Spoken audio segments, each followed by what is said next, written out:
Saudara-saudara, baik-baik semua? Mari kita membaca kitab suci dari Yohanes pasal ke-9. Yohanes pasal ke-9, kita mulai membaca dari ayat 8 lagi.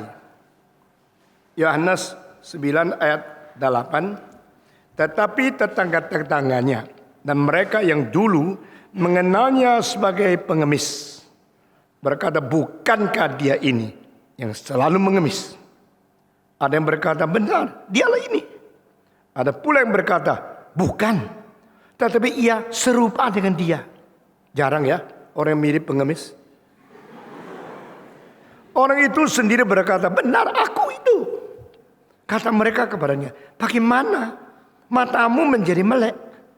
Jawabnya, orang yang disebut Yesus itu mengaduk tanah, mengoleskannya pada mataku dan berkata kepadaku, pergi ke Siloam dan basuhlah dirimu. Lalu aku pergi dan setelah aku membasuh diriku, aku dapat melihat. Lalu mereka berkata kepadanya, di manakah dia? Jawabnya, aku tidak tahu. Lalu mereka membawa orang yang tadinya buta itu kepada orang-orang Farisi.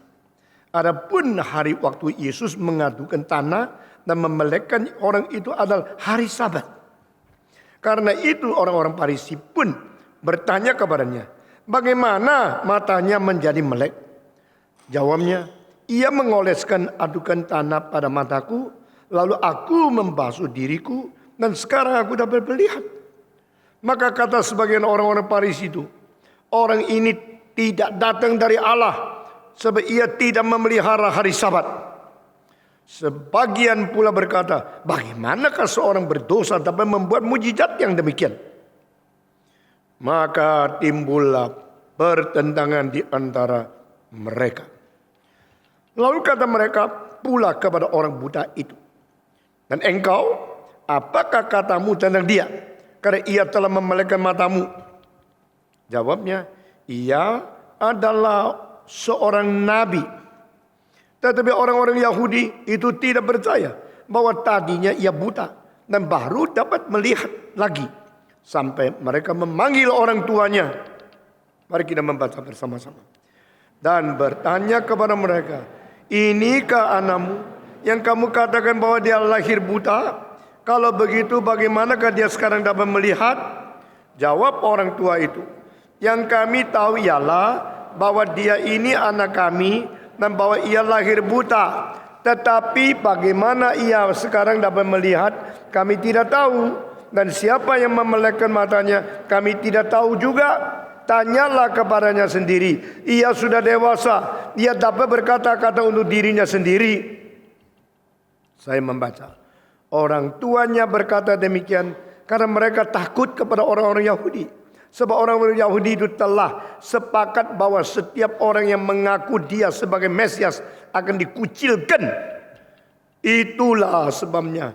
Maka orang tuanya berkata, ia telah dewasa, tanyakanlah kepadanya sendiri.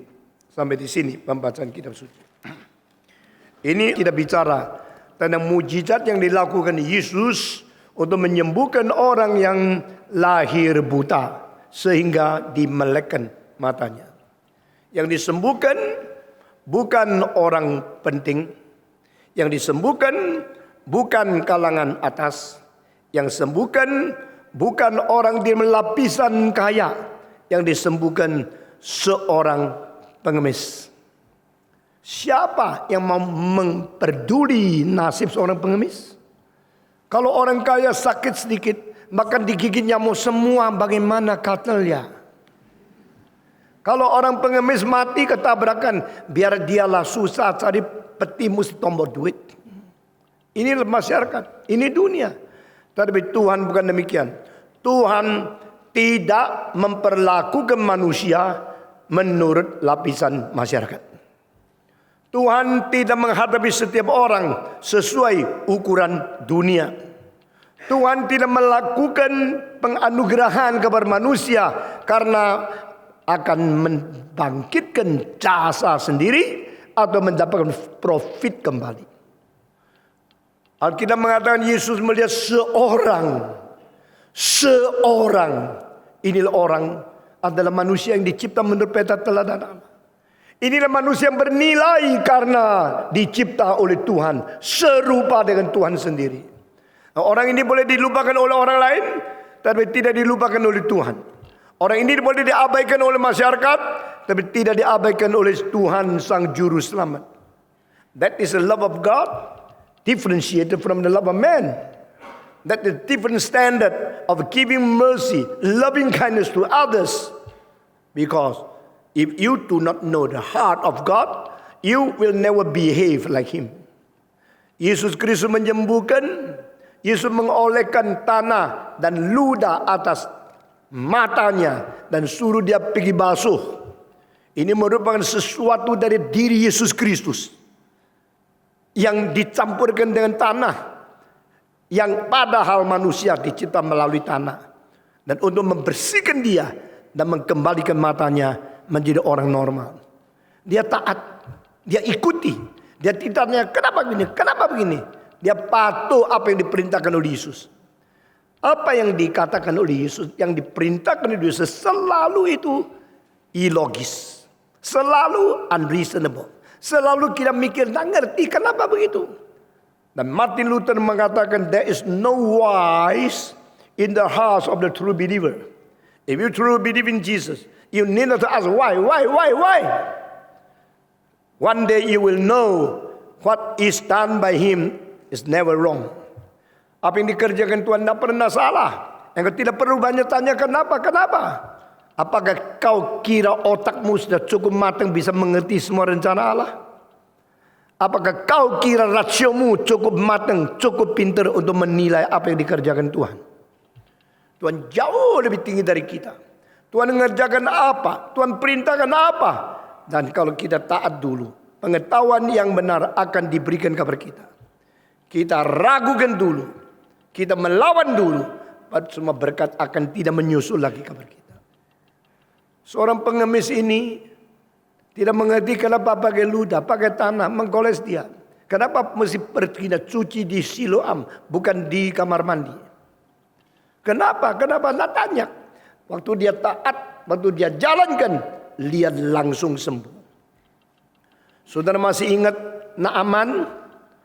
Waktu Naaman datang kepada Elisha, maka pekerja dari Elisha berkata, demikian Nabi, engkau pergi cuci 7 kali di Sungai Yordan.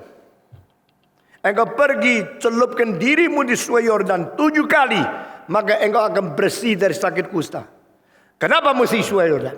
Saya dari negara yang mempunyai Tigris, Eufrates, mempunyai sungai yang besar. Kenapa mesti datang ke sungai kecil di sini? Harus celup 7 kali. Kenapa cerahkanmu tidak datang ketemu saya? Tahu tidak saya jenderal? Saya datang dari jauh sebagai seorang jenderal mau bertemu dengan bosmu. Bosmu tidak bertemu, suruh engkau ngomong sama saya, perintah saya pergi Sungai Yordan. Sungai Yordan itu apa? Di sini sungai paling besar. Di kota saya itu cuma got yang kecil. Ada apa suruh saya mandi di situ? Nah, ini perbedaan orang yang diperintah Tuhan mau taat atau tidak mau taat. Mungkin kamu sering tidak taat kepada panggilan Tuhan, pimpinan Tuhan. Maunya memperalat Tuhan, memanipulasi kebenaran. Dan saudara-saudara, yang menjadi pembantu Elisa mengatakan, Tuhan jangan marah. Nabi kalau suruh engkau apa, engkau lebih baik jalankan saja. Kalimat orang ini menggerakkan hati dia. Jadi jangan kira kamu tidak kedudukan apa. Kamu ngomong tidak mau dengar. Pada waktu Tuhan bekerja, you benar-benar mengatakan sesuatu menurut kebenaran, Tuhan akan bekerja. Oke, saya pergi mandi. Begitu dia pergi celup 1 kali tetap sakit kusta, 2 kali tetap sakit kusta. Kalau sudah sampai 5 kali tetap sakit kusta, mulai dia ngomel. Apa Yehova? Celup-celup saya sudah celup sampai capek masih sakit kusta. You kalau mau taat, jangan taat separuh-separuh. Kalau mau taat, taat tuntas. Ini semua rahasia rohani. Banyak orang tidak sabar, kurang sedikit Tuhan sudah mau menolong, dia lari. Seumur hidup tidak diberkati lagi. Banyak orang menurut ukuran sendiri. Tak mungkin lah. Cara Tuhan itu cara yang tidak masuk akal. Mengapa dengar kepada dia? Mau cari jalan sendiri. Begitu cari jalan, langsung mati. Kemarin saya bicara sama seorang. Dia mengatakan satu kalimat, saya kaget setengah mati. Dia bilang teman saya itu kepingin sepeda motor. Dari dulu kumpulin uang mau beli sepeda motor yang besar. Begitu dapat sepeda motor, hari itu tabrak, hari itu mati. Hari itu beli sepeda motor. Mencapai apa yang diinginkan bertahun-tahun. Belum masuk neraka. Hari itu dapat, hari itu pakai, hari itu tabrak, hari itu mati. Hari itu sedia kuburannya. Ya saudara-saudara, kadang-kadang kita di dalam mengikuti Tuhan tidak mau taat. Maunya Tuhan yang ikut saya. Maunya mengukur segala sesuatu dengan cara ukuran rasio kita. Lalu kita menganggap kita lebih pintar dari Tuhan. Kadang-kadang kita tidak mengetahui apa yang dinamakan kedaulatan Allah. Dan dia menuntut kita patuh kepada dia. Tetapi pengemis ini tidak demikian. Dia patuh. Dia mutlak patuh. Karena apa? Mau melawan pun kurang modal. Pengemis melawan apa? Nah saudara-saudara, orang yang dilahirkan di tempat lebih kaya, lebih pintar, lebih tingkat tinggi masyarakat, selalu menganggap diri mempunyai apa-apa boleh melawan Tuhan. Cilakalah mereka menganggap diri boleh, diri pintar, diri berkualifikasi, diri bersyarat, dan diri boleh melawan Tuhan. Tetapi lebih bahagia kalau orang tidak ada apa-apa dan mengaku tidak ada apa-apa, lalu taat kepada Tuhan. Dunia ditolong oleh banyak orang-orang yang dari kecil miskin, tidak ada apa-apa, akhirnya mempunyai bakat yang diperkembangkan menjadi berkat bagi seluruh umat manusia. Saudara-saudari, antara 44 presiden Amerika, sumbangsi paling besar justru adalah seorang bernama Abraham Lincoln yang dilahirkan di rumah yang paling miskin. Di antara lebih 50 komponis selain Felix Mendelssohn Bartholdy mempunyai latar belakang kekayaan lebih, yang lain semua miskin-miskin tapi sumbangsi besar sekali. Cilakalah engkau yang mempunyai sesuatu lalu menganggap saya punya sesuatu.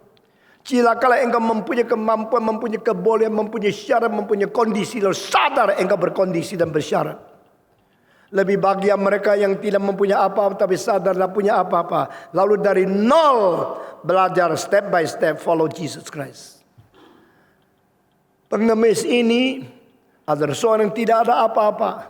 Maka akhirnya waktu diperintahkan Tuhan Yesus dia taat. Waktu dia taat semua terjadi. Semua terselesai. Dan mata dia jelik. Dia mulai lihat menjadi orang seperti biasa. Setelah menjadi orang seperti biasa, maka penilaian dari sekitar datang. Ini bukankah pengemis? Bukan. Mirip. Saya hampir tidak pernah melihat orang yang mirip pengemis. Orang biasa yang mirip pengemis juga pakaiannya lain, kelihatannya lain kok. Orang ini mirip. Orang bilang bukanlah. Pengemis itu mata buta kok, ini sudah melihat. Ada yang bilang iya, ada yang bilang tidak. Lagi mereka seorang sudah disembuhkan Tuhan, bikin pecah dunia. Dunia menjadi dua kelompok. Ada yang mengatakan iya, ada yang mengatakan tidak. Lalu kalau sudah begini, yang menyelesaikan siapa? Yaitu dia. Kalau orang mempunyai pikiran berbeda tentang engkau. Engkau baik, engkau buruk, engkau benar, engkau tidak benar. Engkau buta, engkau tidak buta. Jawaban terakhir dia sendiri ngaku. Memang saya mirip, mirip saya.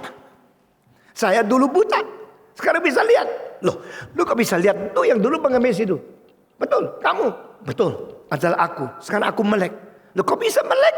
Karena dia suruh saya basuh di itu kolam Siloam. Dan saya mengikuti apa yang diperintahkan. Saya bisa melihat. Kalau gini bawa dia ke orang Farisi. Kenapa bawa orang Farisi? Orang sakit kusta. Kalau sudah sembuh. Harus dikasih surat dia sudah sembuh. Supaya dia tidak lagi dihina. Tidak lagi dikucilkan. Tidak lagi diseparatekan daripada orang biasa. Orang Yahudi dia di tengah-tengah jalan mesti bunyi. Aku sakit kusta. Aku sakit kusta. Najis.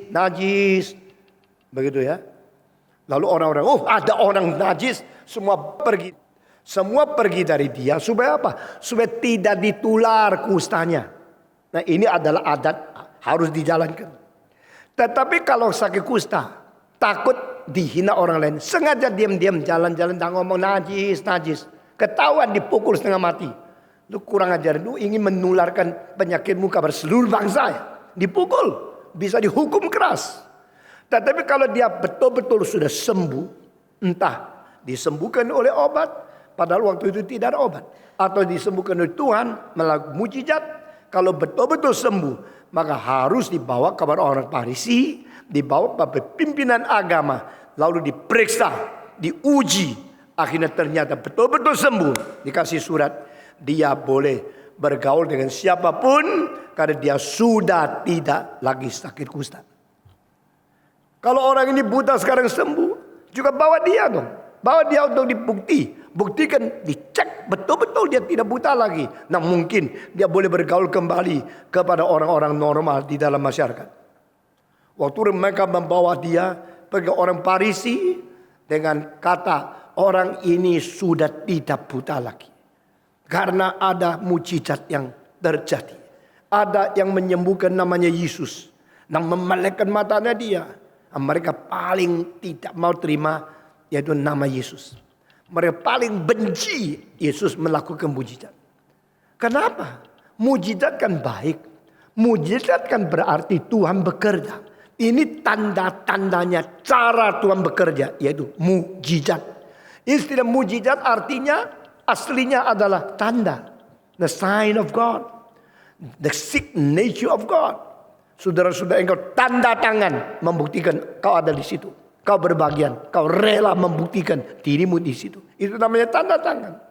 Tuhan bekerja, Tuhan melakukan mujizat. Itulah tanda tangan Tuhan membuktikan dia sedang bekerja di dalam manusia. Dia sedang melakukan kuasanya dan kehendaknya untuk menyembuhkan. Sehingga itu mujizat menjadi berhasil. Saudara-saudara. Pada waktu orang ini datang kepada Farisi, mereka tanya dia, engkau sudah sembuh? Iya. Bagaimana kau bisa sembuh? Dia jujur. Seorang nama Yesus mengoleskan tanah liat dan ludahnya di atas mata saya. Dan suruh saya pergi ke itu tempat Siloam membasuh. Sesuai itu saya melek. Hah? Siapa orang itu? Orang itu namanya Yesus. No. You tahu tidak? Itu orang jahat. Itu orang yang melawan Tuhan. Kenapa? Karena dia melakukan mujizat pada hari apa? Sabat. Ini pasal 9. Mengulangi kesalahan yang sama yang pernah dilakukan pada waktu pasal 5. Waktu Yesus membangunkan seorang yang sudah 38 tahun lumpuh, tidak bisa jalan. Berdirilah dan jalanlah. Orang itu mengangkat kasurnya yang tadi tidak bisa berjalan. Sekarang berjalan di hadapan umum. Hari itu hari Sabat. Maka orang Farisi mengatakan, apa ini ya? Mujizat tidak dianggap heran. Tetapi melakukan mujizat pada hari Sabat dianggap aneh. Heran itu aneh?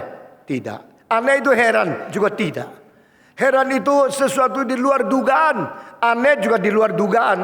Tapi aneh lebih aneh dari heran. Heran lebih heran dari aneh. Itulah bedanya. Ini orang hari Sabat berdiri berjalan. Ini heran. Kok bisa ya? Tetapi melakukan hal ini pada hari Sabat. Ini aneh. Kok gendengnya dia? Kenapa memakai hari Sabat melakukan hal ini? Kenapa melanggar hari Sabat? Siapa? Yesus. Tidak peduli Yesus dan Yesus. Barang siapa yang melanggar hari Sabat, ini musuh Taurat. Ini musuh Musa. Musuh Israel. Oh saudara-saudara, orang-orang Farisi pada hari itu melihat Yesus justru menyembuhkan orang buta pada hari Sabat. Mereka langsung vonis dia. Dia tidak kenal Tuhan. Dia orang yang melawan. Dia orang menjadi musuh. Dia orang yang tidak mentaati akan Taurat. Ini bukan dari Tuhan. Tetapi kalau bukan dari Tuhan, kok bisa melakukan mujizat? Kalau bukan tangan Tuhan, kok bisa menjalankan keselamatan seperti ini? Tetapi kalau mengaku dia dari Tuhan, kenapa dia melanggar Sabat? Kejepit. Ini adalah satu keadaan yang konflik luar biasa. Saudara-saudara, orang di dalam 30 tahun yang lalu sudah isukan satu hal. Stephen Tong tidak ada Roh Kudus. Stephen Tong tidak ada Roh Kudus. Sudah ngomong 100 kali, betul-betul jadi tidak ada Roh Kudus. Kenapa? Karena orang selalu dengar isu, makin banyak bilang isu itu, makin banyak orang percaya itu benar. Hitler berkata, bohonglah 1000 kali. Bohong 100 kali, maka kalimat yang tidak benar menjadi benar. Bohonglah 100 kali, yang benar menjadi tidak benar.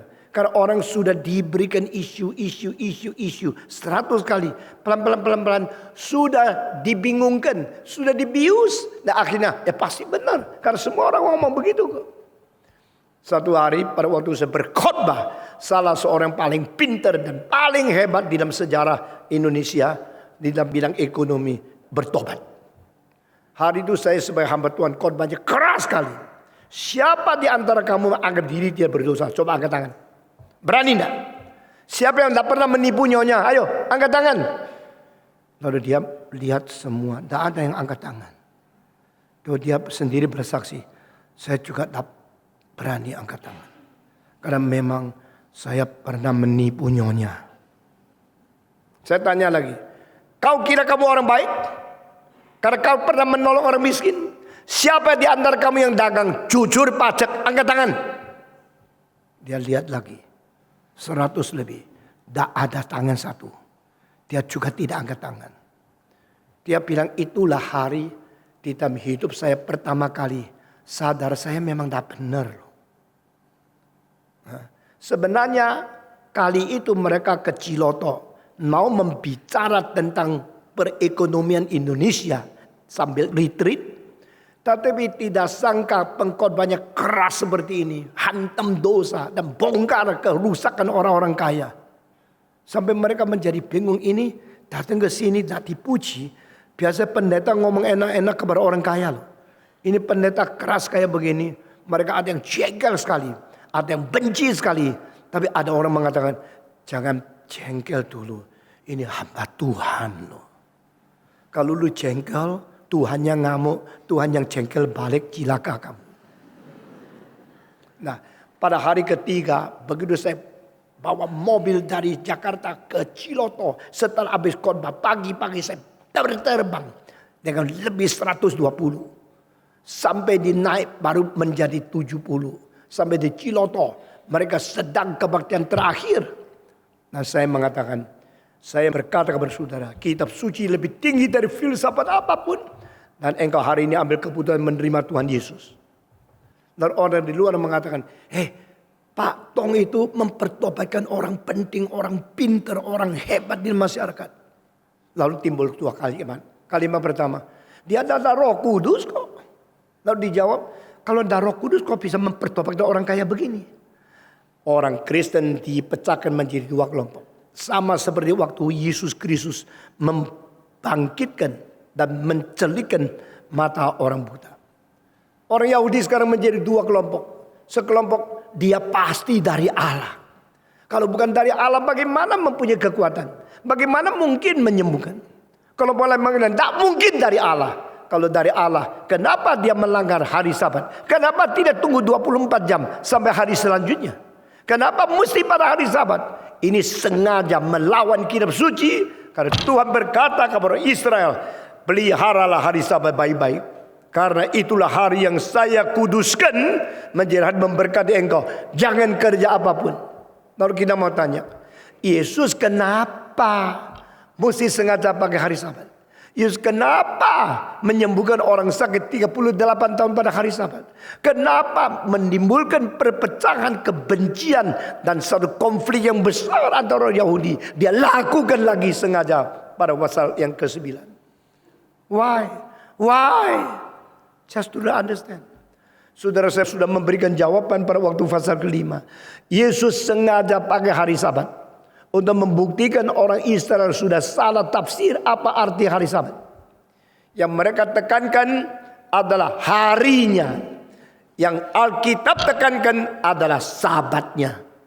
Kalau engkau hari Sabat dipelihara, tak kerja apa-apa, tapi tidak pernah mendapatkan perdamaian, kesejahteraan, dan tidak pernah mendapatkan pengasuhan dari Tuhan sebagai orang yang menikmati Sabat, apa gunanya? Maka Paulus berkata, aku takut bagi kamu yang selalu memelihara hari-hari. Harinya kau tekankan pentingnya, tapi makna yang kau tidak mengerti. Juga demikian Tuhan berkata, aku benci sabatmu.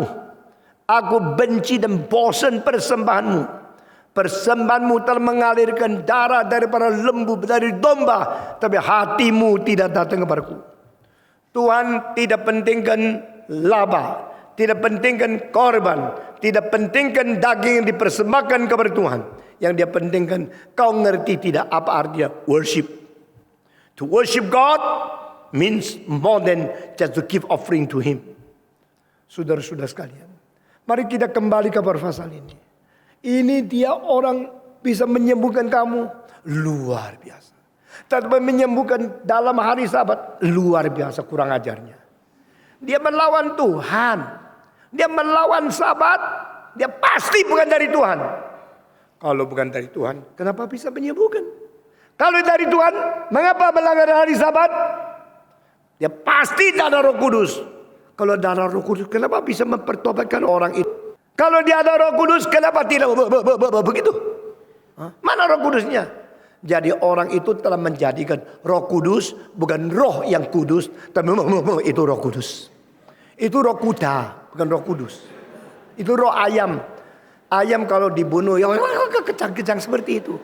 Tidak ada rasul yang kena Roh Kudus begitu. Itu penipuan. Saudara-saudara, mau main-main? Silakan. Asal banyak, itu namanya sukses. Omong kosong. Asal banyak anggota, persembahan banyak, itu adalah hamba Tuhan. Omong kosong. Saya berkata kepada saudara, Tuhan akan membongkar segala yang tidak beres. Yang disebut roh suci adalah roh yang suci. Yang sebenarnya roh suci adalah roh kebenaran. Roh yang benar.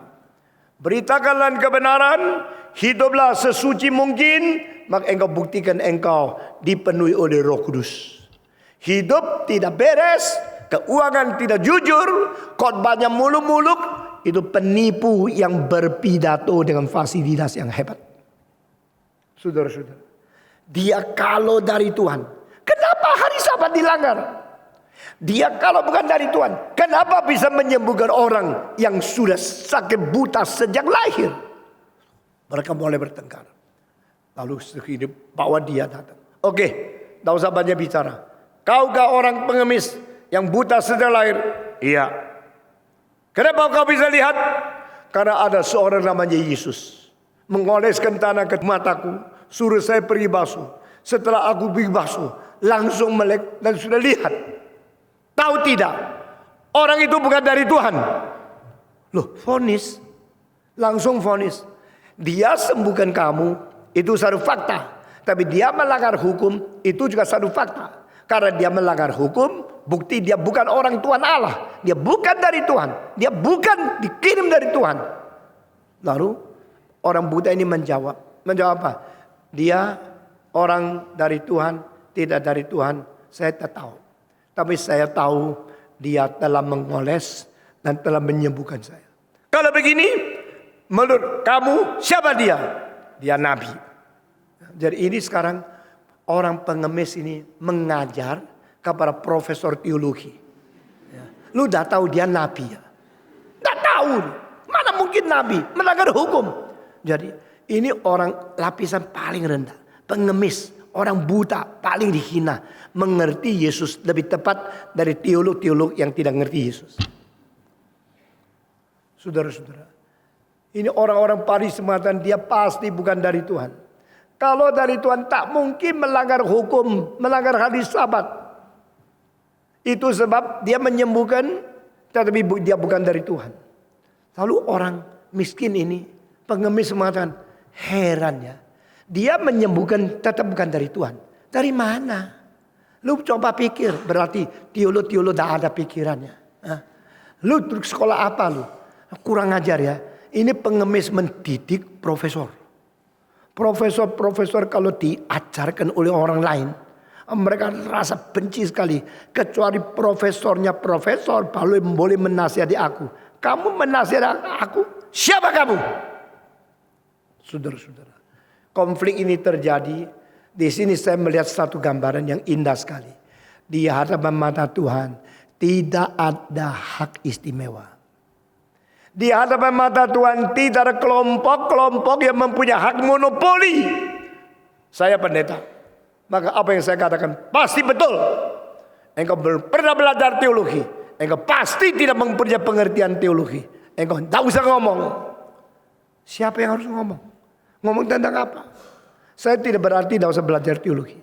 Kalau tidak usah belajar teologi, kenapa saya dirikan sekolah teologi? Kenapa saya minta banyak dosen profesor di luar negeri datang mendidik engkau di kelas-kelas, membuat seminar? Itu tidak murah loh. Bukan saudara engkau tidak menghargai, maka engkau mengatakan tangkal. Aduh, seperti kamu sudah lebih hebat dari siapa saja. Saudara-saudara, pada waktu mereka datang mengajarkan kita hal-hal kebenaran, ini semua orang reform yang bertanggung jawab, bukan orang yang tidak bertanggung jawab. Dan kita sudah menganggap diri pintar, tidak lagi banyak menghargai kesempatan yang diberikan. Tapi dengan rendah hati mendengar setiap kalimat dari setiap penceramah, meskipun engkau pernah dengar lagi. Seperti engkau pernah makan nasi, makan lagi. Cerna baik-baik, apa yang keluar dari mulut mereka tidak keluar dari mulut yang lain. Meskipun mereka pernah bicara, engkau pernah baca, tetap dengar. Karena itulah sumber yang asli. Saudara-saudara, pengemis ini melihat seorang Farisi yang berani mengvonis Yesus bukan dari Allah. Itu vonis terlalu berani. Hanya karena Yesus melanggar hukum. Melanggar hukum apa betul-betul Yesus sudah melanggar hukum? Tidak.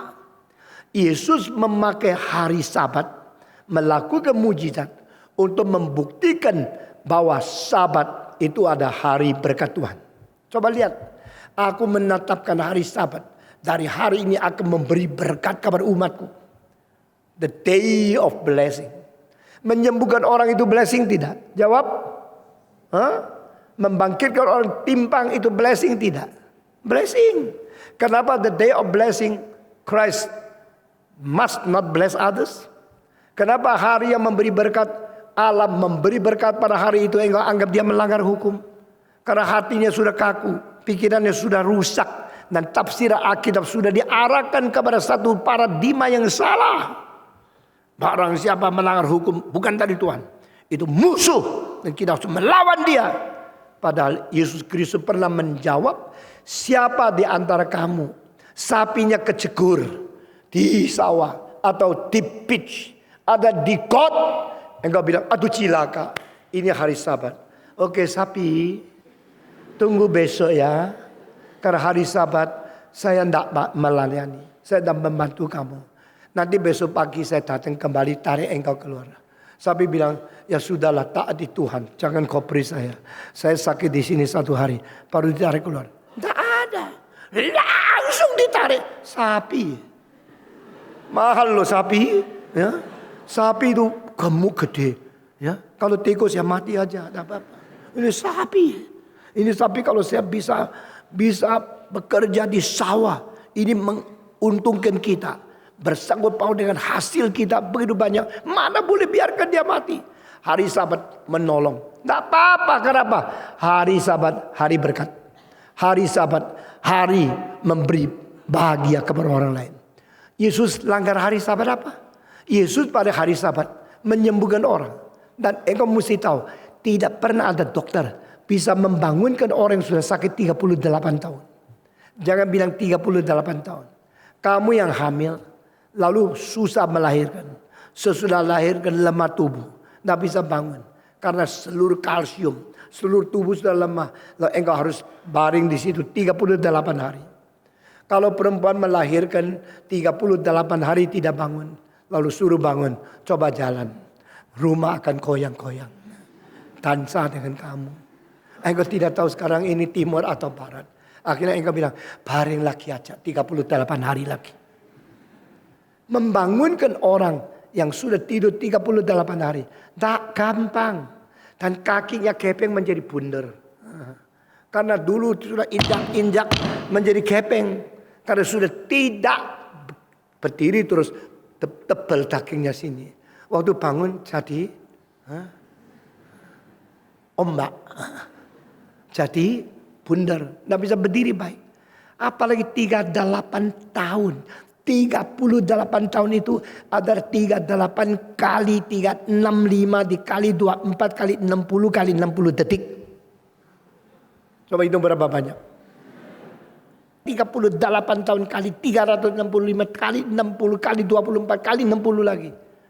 Itu terus bareng di situ. Yesus bilang, bangunlah. Dia bangun. Ini apa?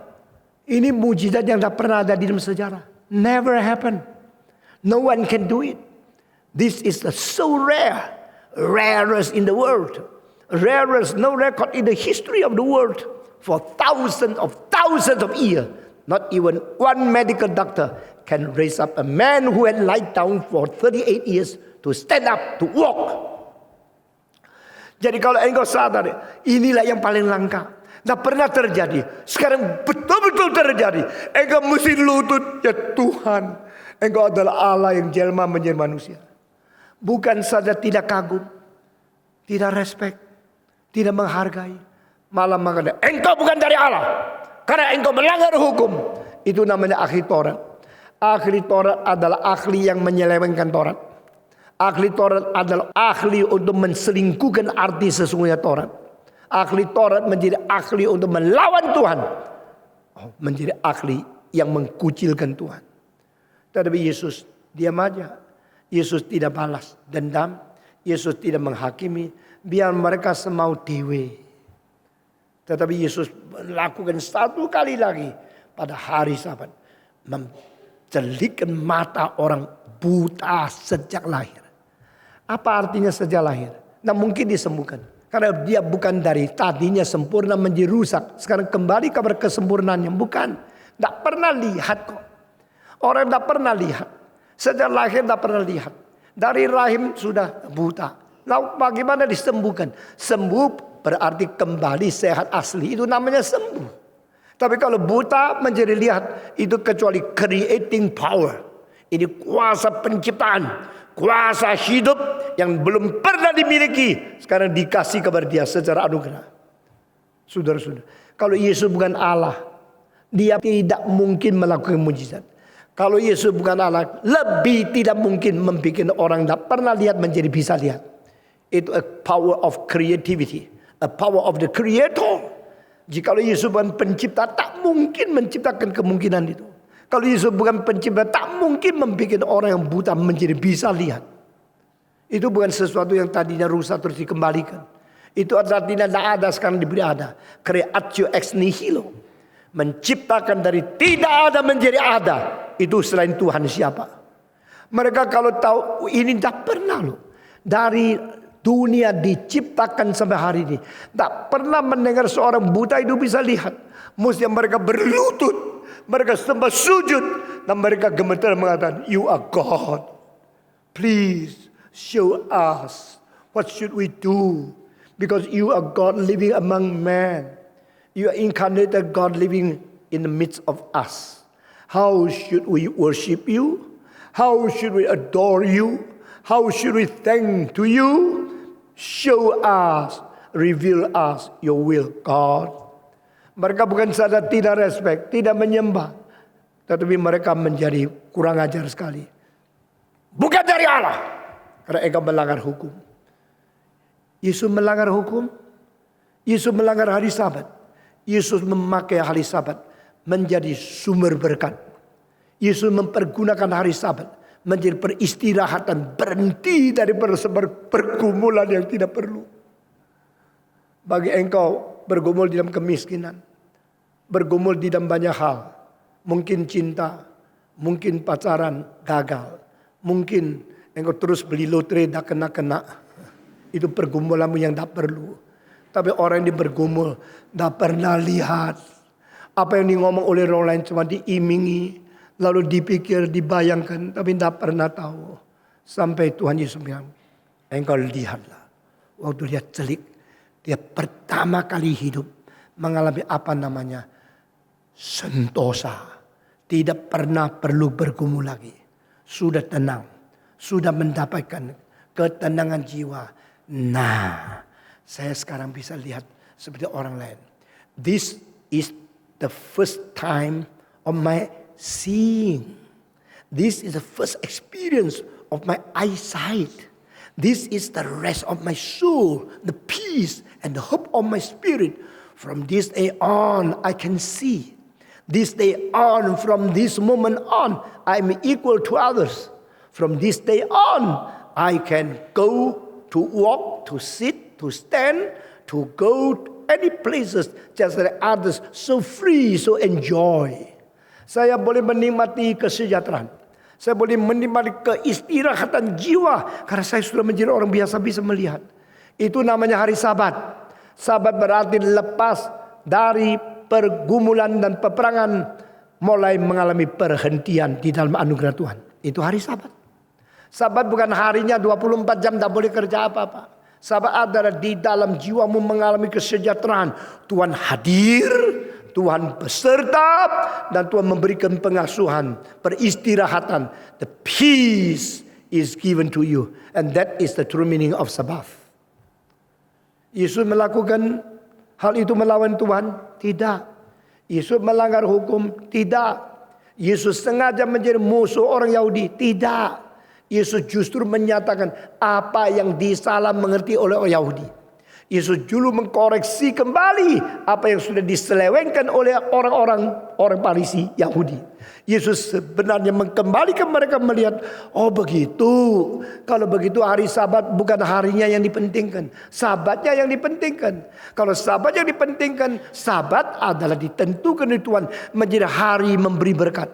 Dan hari ini orang yang sakit disembuhkan. Tapi berkat kan? Orang yang 38 tahun timpang sekarang berjalan. Dapat berkat kan? Orang yang sedang lahir buta sekarang bisa lihat. Dapat berkat kan? Papa mamanya yang mengetahui anaknya lahir buta menjadi pengemis sekarang bisa lihat. Bisa kerja sendiri. Tidak usah jadi pengemis. Papa mama juga istirahat kan? Papa mama itu paling susah kalau lihat anak dan beres harus menjadi pengemis. Kalau satu hari anak ini sembuh, bisa lihat, bisa bekerja. Bukan saja bekerja, dapat uang masih bisa kasih uang kepada orang tua yang sudah tua tidak bisa kerja. Hatinya beristirahat double. Istirahat daripada terus khawatir anak saya bagaimana. Di Malang saya mengajar sekolah teologi saat 25 tahun. Dan kita kenal seorang Kristen. Dan orang Kristen itu menikah, mendapatkan anak. Dan dia mempunyai seorang kakak laki-laki yang sedikit tidak beres. Ya, tidak bisa apa-apa. Jadi mamanya yang sampai tua terus memberi makan kepada anak.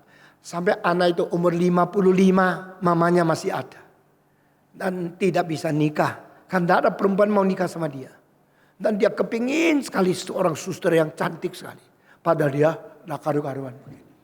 Sampai hari ke rumah sakit. Ngintip-ngintip tunggu suster itu keluar. Sudah keluar ketawa-ketawa sendiri. Seperti ketemu pacar. Tarik suster masuk nangis-nangis. Pacarnya hilang. Lalu pulang ngomel-ngomel. Saya kok tidak bisa dapat dia. Besok pagi bangun lagi. Pergi ke rumah sakit. Tunggu di pintu. Tunggu 2 jam setengah. Suster muncul. Dia ketawa-ketawa. Itu malaikatku. Itu pacarku. Pacar opo nggak kenal dia kok. Hah? Kalau suster itu jalan dia ikut, suster lari ketakutan, ini siapa ini? Nah. Dan engkau ketawa karena engkau sudah ada hari Sabat, dia belum. Dan orang ini terus gelisah. Tapi mamanya tidak bisa apa-apa. Mau bantu, tidak ketolong. Mau menghibur, tidak kuat. Mau cari suster jadi mantunya, tidak bisa. Tidak mungkin. Tidak ada satu solusi. Akhirnya kita terus khawatir. Khawatir apa? Mamanya sakit. Mamanya tua. Umur 74, umur 75, umur 80. Sampai saya meninggalkan kota Malang, dirikan KRI di Jakarta. Waktu itu mamanya sudah umur 86. Kita khawatir sekali. Kalau ini mamanya mati, anak ini gimana ya? Kalau mamanya sudah 80 dan dia sudah mungkin 60 lebih. Waktu dia umur 16, betul-betul mamanya mati. Mamanya mati, siapa merawat dia lagi? Dulu mama umur 80 lebih merawat anak kecil umur 64. Anak kecil 64. Dirawat, waktu dia nangis dihibur. Dari hidup kayak begini. Saudara-saudara, siapa bisa tolong dia? Saya cuma bisa doa. Selain Tuhan tidak bisa apa-apa kok. Atau saya suruh dia masuk rumah saya. Harus jaga dia. Kuat sendiri tidak kuat. Lalu dia cinta ini, cinta itu. Saya gimana bantunya?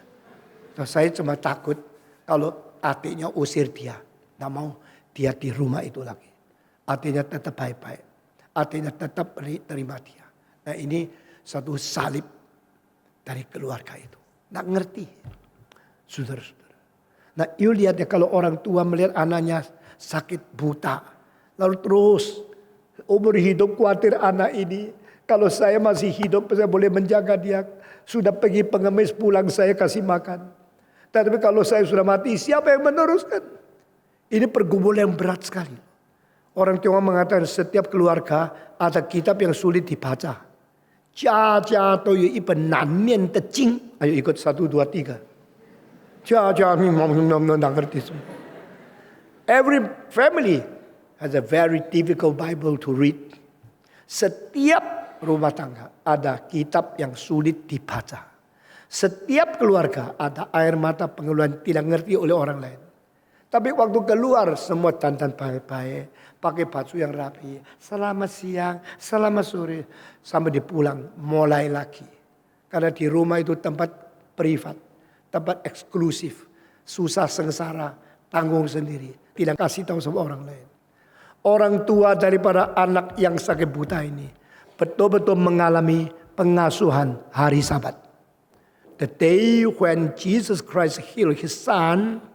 And give him eyesight. With a normal seeing capability. His parent was so joyful. Bersukacita. Lepaslah. Anak kita sudah bisa lihat. Kita orang tua sudah damai. Sudah terlepas. Daripada kesulitan, pergumulan, kecemasan, kekhawatiran. Tak habis-habis. Sekarang dia bisa lihat. Bergaul. Jalan-jalan sendiri. Bisa cari makan sendiri. Tidak usah jadi pengemis. Stop with restless heart. And now enjoy the peace from the Lord of Sabbath. Betul-betul. Baru damai, senang-senang. Dipanggil.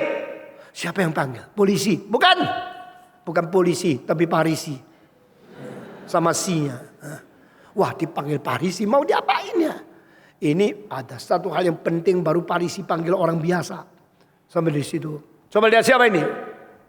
Anak. Matanya melek. Ini anakmu bukan? Iya. Mamanya bilang, iya. Suami istri mengaku ini anaknya. Sekarang kasih tahu saya. Betulkah dia lahir buta? Atau kamu bikin cerita menipu orang lain? Tidak. Saya papanya. Waktu dia lahir saya lihat matanya sudah buta. Saya marah sekali. Tapi tidak bisa apa-apa. Tahan sampai membesarkan dia. Mamanya bilang, dia memang anak saya. Waktu dia lahir buta. Waktu saya melahirkan buta, saya nangis sampai hampir buta juga. Karena mengapa melahirkan seorang seperti ini? Tapi harus menerima fakta. Ini namanya nasib. Bisa diapain kalau memang nasib? Maka papa mama semua mengaku, yes. He is our son. He was born blind. We know that. And we now make the witness to prove that is true. Ini anak kami. Ini lahir buta. Sekarang kasih tahu saya. Kenapa bisa lihat? We don't know. We only know he was born blind. We never know how and when he can see. Because he is now an adult. Ask him. Let him answer you himself. We don't know. Saudara-saudara, apakah orang buta ini tidak kasih tahu papa mamanya yang menyembuhkan itu adalah Yesus? Saya percaya dia kasih tahu. Apakah orang tua tidak tahu yang menyembuhkan adalah Yesus? Saya percaya mereka tahu. Tetapi mereka kenapa mengatakan aku tidak tahu? Tanya dia sendiri. Karena pertimbangan profit minus plus rugi untung. Nah ini sangat membahayakan. Khususnya anak-anak muda. Di dalam menentukan sesuatu selalu pikir dulu untung ruginya di mana. Saudara-saudara. Saya bukan orang seperti itu. Kalau saya seperti itu saya tidak menjadi pendeta. Stephen Tong kalau tidak jadi pendeta. Mungkin kaya sekali. Saya bukan orang pintar. Tapi pasti bukan orang butuh. Saya tidak terlalu pintar. Pasti sama sekali tidak butuh. Saya kerja apa saja bisa loh. Kecuali melahirkan anak, nggak bisa. Benar. You jangan ketawa ya. You mau banding bakat sama saya kira sulit. Dari literatur, dari musik, dari arsitektur, dari filsafat, dari logika, daripada dagang. Saya tidak kalah sama siapapun. Kira hamba Tuhan harus diperlakukan memang hamba Tuhan miskin. Saya ketawa loh kalau kamu melihat hamba Tuhan mestinya miskin. Kalau saya tidak dipimpin Tuhan menjadi hamba Tuhan. Hari ini bukan seperti ini. Orang yang paling takut saya itu orang kaya. Karena mereka mengetahui. Kalau Stephen Tong dagang kita matilah. Ini kalimat sudah 10 kali saya dengar. Dari kalangan yang paling kaya. Saudara. Tapi sekarang saya harus berugi. Karena apa? Hidup bukan hanya untuk profit. Kalau hidup Anda untuk profit. Maka hati kita adalah hati egois. Yesus mengatakan aku datang bukan untuk dilayani. Aku datang untuk melayani. Bahkan menyerahkan nyawa menjadi tebusan bagi banyak orang. Ini dilakukan sungguh-sungguh dilaksanakan Yesus. Sampai dipaku atau salib. Maka Paulus mengatakan kalau engkau tidak mencintai Tuhan. Patutlah engkau dikutuk. Jesus so great. His loving kindness is so great. So obvious. Then how should we love Him? Banyak orang tidak boleh ngomong tak. Boleh kerjakan tak. Jangan-jangan dulu. Atau kerjakanlah. Itu semua dasarnya. Untungnya apa? Apa profitnya? Rugi berapa? Karena terus mempertimbangkan untung rugi, untung rugi, untung rugi. Akhirnya engkau tidak pernah menjadi orang yang jujur. Tidak pernah menjadi orang yang berani banting tulang. Tidak pernah menjadi orang yang sungguh-sungguh melakukan kebenaran. Karena dipengaruhi oleh untung rugi, untung rugi, untung rugi. Pada waktu kedua orang tua dipanggil oleh Farisi. Sekarang kasih tahu bagaimana dia bisa sembuh. Ya, kenapa bisa sembuh? Cilaka. Kalau kita kasih tahu Yesus yang sembuhkan dia. Ditanya lagi, siapa Yesus? Ya, dia pasti nabi dari Tuhan. Kita mungkin dikucilkan. Daripada dikucilkan, membahayakan kita. Lebih baik kita bohong. Tapi bohong juga tidak baik. Daripada bohong bersalah kepada Tuhan. Atau ngomong jujur bersalah kepada diri. Jalan tengah aja. Jalan tengah aja itu. Wah mencai lah. I don't know. Ngai menciyo. Oh 不知道啦。一句mencai. Bansu botai lah. Satu kali bilang tak tahu. Ya sudah. Tak tahu. Tak ada rezeki. Tak ada kewajiban. Karena apa? Tidak tahu kok. Sekarang ini namanya play safe. Saudara-saudara saya kasih satu kalimatnya. Pemuda-pemudi reform jangan berkawan dengan mereka yang play safe. Orang yang menjadi temanmu apapun pikir profit, rugi, untung. Jangan menjadi kawan dia. Saya sudah ambil keputusan barang siapa main-main sama saya akan jauh daripada dia. Barang siapa dekat sama saya dia harus jujur. Harus sungguh-sungguh. You sedikit main, sedikit putar arah, putar benar tidak benar untuk melayani perasaan untung rugimu sendiri. Please get out from the circle of my friends. Saya juga berkata kalau boleh Tuhan singkirkan semua anggota GRI yang tidak beres, yang tidak jujur. Kalau you mau jadi anggota GRI, belajar jujur, belajar sungguh-sungguh, belajar menyangkal diri, belajar mau rugi, belajar mau korban. Belajar mau menyangkal diri. Atau go. Please go. You tidak mau ya sudah. Sama si banyak gereja. Banyak. Silakan pergi. Tapi you will never get the same chance. The same occasion or opportunity. Just like what you have now. Never think you come to help. Pagi ini saya berkata, ada orang bilang, waduh Stephen Tong bangun gereja, mari kita bantu dia. Karena dia kurang mengerti administrasi. Please go. Nasihati saya, mesti gini. Saya mengatakan, maaf ya. Sebelum you katakan semua ini, saya sudah pikir 10 kali lebih dalam daripada kamu. Saya bukan orang yang mendatang mau kerja apa, mengikuti nafsu saya. Bagaimana engkau mempersiapkan waktu begitu sibuk, mana bisa? Bukan saya khotbah di sini, di luar negeri naik kapal terbang dan engkau harus ceramah lagi. Harus mengestitik itu desain arsitektur. Bagaimana? Caranya bagaimana? Saya hanya menjawab, I prepare my sermons in my whole life. Seumur hidup. Apa yang saya sekarang kerjakan, apa yang saya katakan, kalimat itu saya sudah memikirkan mungkin 25 tahun yang lalu. Mungkin 15 tahun yang lalu.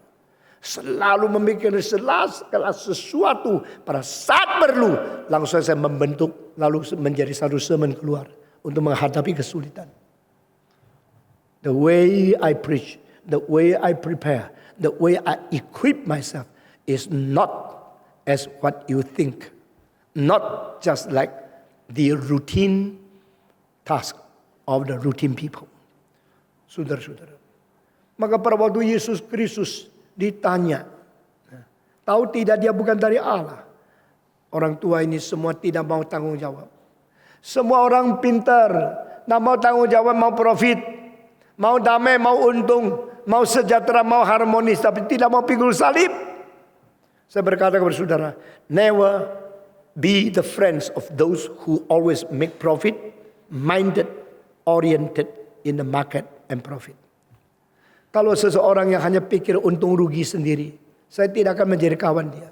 Kalau orang itu sungguh-sungguh jujur, itu menjadi kawanku. Kalau sungguh-sungguh menyangkal diri, jadi murid Tuhan. Barang siapa mengikut aku, biar dia menyangkal diri dan memikul salib baru ikut aku. Yesus Kristus tidak perlu banyak pengikut. Yesus Kristus berkata, yang ikut aku harus menyangkal diri. Yang pikul itu sesuatu cangkul, tetapi menoleh ke belakang tidak layak kepada itu. Ini semua kalimat-kalimat yang sudah dilupakan oleh orang Kristen. Banyak pemimpin-pemimpin berusaha merubah Alkitab untuk menghancurkan motivasi yang benar supaya orang datang kepada Yesus untuk cari kaya, cari makmur, cari sukses, cari lancar, cari keadaan prosperity. Yesus Kristus mengatakan, no, you come to me, you should deny yourself. You come to me, you should sacrifice yourself. Otherwise, you need not to come to me. I do not want to accept you. Sayangnya orang tua ini akhirnya untuk membebaskan diri, untuk profit dan keamanan diri, bicara kalimat yang tidak mau bertanggung jawab. Tanya dia sendiri, karena dia sudah dewasa. Dia sanggup menjawab. Dia anak iya. Dia lahir buta, iya. Kami mengakui. Kok bisa sembuh? Ya tidak tahu. Tanya dia sendiri. Biar dia jawab sendiri. Ini papa mama tidak menjadi contoh anak bagaimana menyangkal diri. Melemparkan kewajiban supaya anaknya yang tanggung dan yang mati. Bukan papa mama yang ikut tanggung. Itu papa mama kalau lihat kamu sudah besar. Dia tidak mungkin merangkul mencintai engkau seperti engkau masih kecil. Kalau engkau sudah besar kan. Play safe. Dan anak ini sekarang harus tanggung. Dipanggil lagi. Engkau bagaimana melihat? Saya sudah bicara sama kamu. Engkau tidak dengar. Engkau akan mendengar lebih sengit lagi dari jawaban itu. Saudara-saudara. Mereka tidak percaya Yesus dari Allah. Dan mereka tidak bisa menyangkal orang ini sembuh. Di antara harus terima Yesus, Nabi dari Tuhan Allah yang sulit. Sama menolak fakta dia disembuhkan juga sulit. Mereka menjepitkan diri sendiri. Saudara-saudara, Tuhan mau kita jujur, setia mengikut dia. Dan jadi orang yang berani bertanggung jawab. Kalau begini menurut kamu dia siapa? Orang itu langsung menjawab, dia nabi. Saudara-saudara, pengemis yang mengaku Yesus nabi, ini orang pertama. Dan ini orang paling berani. Waktu mengatakan dia nabi, dia mengatakan di hadapan orang Farisi. Demikian dia mengatakan dia nabi, berarti dia meresikokan diri untuk sekaligus dibunuh. Tapi bagi dia untung rugi tidak penting. Lain seperti papa mamanya. Papa mamanya anggap untung rugi itu penting. Bagi dia tidak penting. Yang penting bersaksi bagi kebenaran. Saudara-saudara, bersaksi bagi kebenaran. Masih ingat kesaksian saya waktu SMA, bersaksi bagi kebenaran. Dan saya dirugikan. Adakah saya cerita mengenai itu? Tidak. Oh, saya cerita lalu saya akhir. Waktu saya kelas 2 SMA, saya menerima Tuhan sebagai juru selamat. Tetapi saya sekolah di sekolah komunis. Dan semua guru komunis tidak percaya Allah. Dan pada waktu satu hari, kasih satu judul karangan.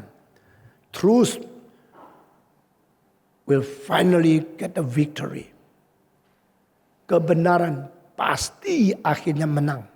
Oh, saya pikir ini kesempatan memberita Injil.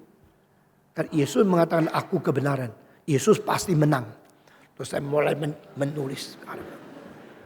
Meskipun saya tahu hari ini karangan ini mungkin dapat angka 0. Tetapi sebagai orang Kristen saya harus berani menyatakan imanku menurut konsep kebenaran Kristen.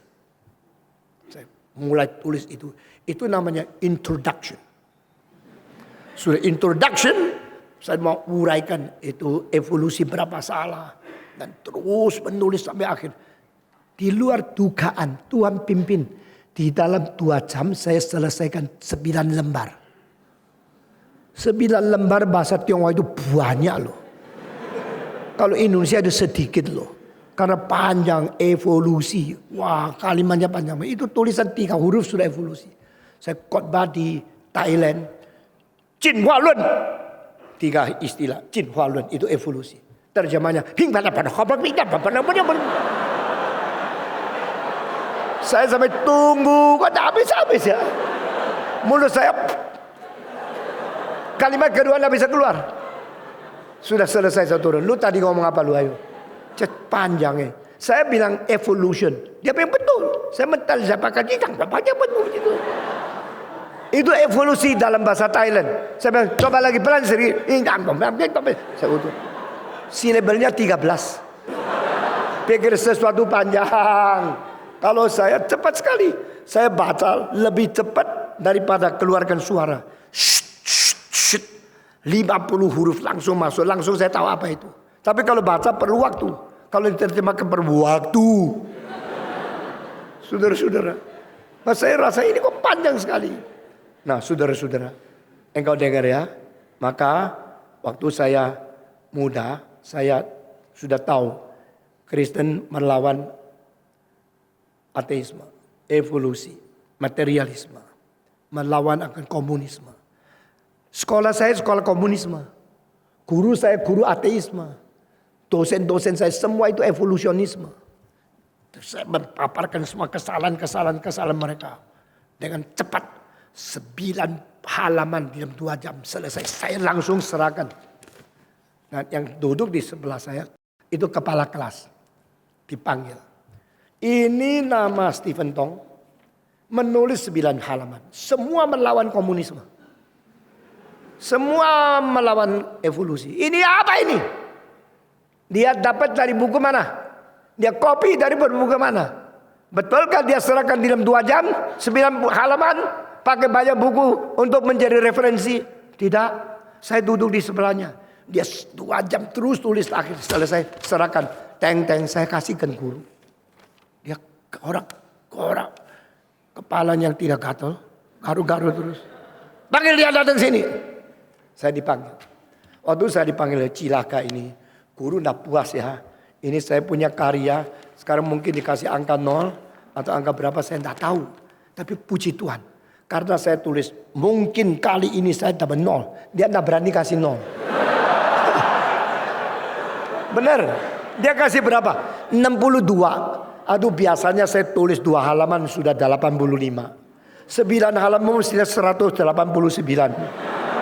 Cuma dikasih 62. Sisanya di mana? Disimpan di surga, dikirim oleh dia. Dia tidak sadar.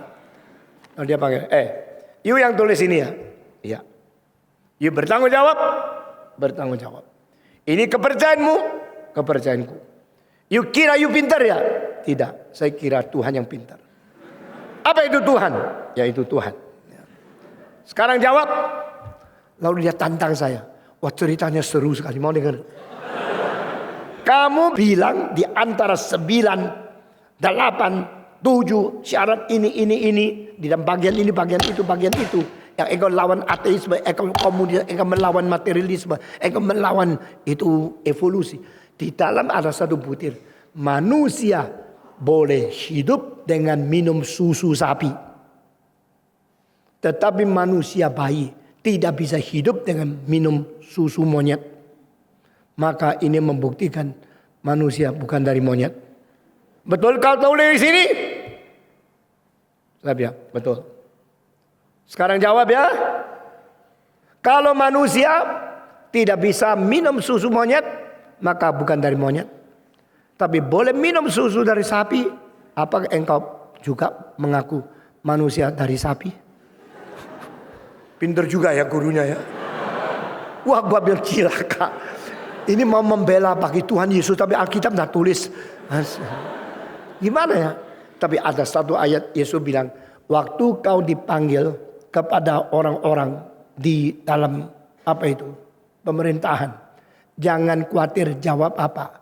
Waktu itu Roh Kudus akan menolong engkau menjawab. Terus saya bilang, Tuhan, sekarang dong. Sekarang tolong saya. Saya tidak tahu mau jawab apa. Ampuni aku. Kalau biasanya aku nakal, tapi hari ini untuk kamu loh ya. Tuhan tolong aku. Terus saya bilang, guru, coba jawab. Gini loh. Apa gini loh? Ngomong. Terus saya langsung di hati, Tuhan kasih tolong saya. Menurut evolusi, hubungan manusia sama monyet itu dekat sekali. Hubungan manusia sama sapi jauh sekali. Tetapi heran, yang jauh boleh minum susunya. Yang dekat malah tak boleh. Maka ini bukan saya yang jawab, guru yang jawab. Argumentasi saya kuat tak? Kalau manusia dekat sama monyet, mestinya susu monyet lebih dekat manusia kan? Kalau manusia sapi jauh, kenapa sapi susu kita minum jadi sehat? Kenapa kalau monyet bilang tidak bisa? Bukan saya mesti jawab. Kamu yang mempelajari dan menyetujui evolusi, mesti kamu yang jawab. Dia terus,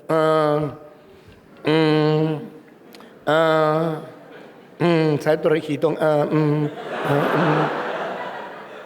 Kapan dia jawab tahu? Sampai sekarang belum jawab. Saya bersyukur kepada Tuhan. Saya dari muda dididik oleh Tuhan menjadi hamba Tuhan yang tidak play safe. Kapan sadar? Kalau engkau mengatakan satu kalimat, apa yang kau mengatakan? Kalau saya mikir, betul saya katakan, saya bilang, iya saya katakan. Mau apa? Mau bunuh? Terserah. Saya tidak play safe. Kamu mau belajar semakin ini sulit. Tetapi saya kasih tahu rahasia. Kalau kamu belajar seumur hidup tidak play safe, tak mungkin Tuhan tidak pakai kamu. Justru terlalu banyak pendeta pintar main sandiwara. Play safe. Untuk escape himself from the difficulty, from the wild wind, from the storm, to escape in the shelter. And God said, are you safe? Yes. Are you peaceful? Yes. So enjoy your peace. I go to use others. Puji Tuhan. Kiranya Tuhan pakai kita jadi pemuda-pemudi yang bertanggung jawab. Yang berani bersaksi bagi kebenaran. Mari kita berdoa. Bapa di surga, kami berterima kasih. Engkau berkata kepada kami kalimat demi kalimat. Ayat demi ayat. Fasal demi fasal. Minggu demi minggu. Supaya kami belajar menjadi pemuda yang taat kepadamu. Pemuda yang berani memikul salib. Berani menyangkal diri. Berani membela kebenaran. Berani menolak kompromi. Berani tidak pentingkan untung rugi sendiri. Ampuni kami. Dengar doa kami. Dalam nama Yesus Kristus. Penebus dan juru selamat kami yang hidup. Kami sudah berdoa. Amin.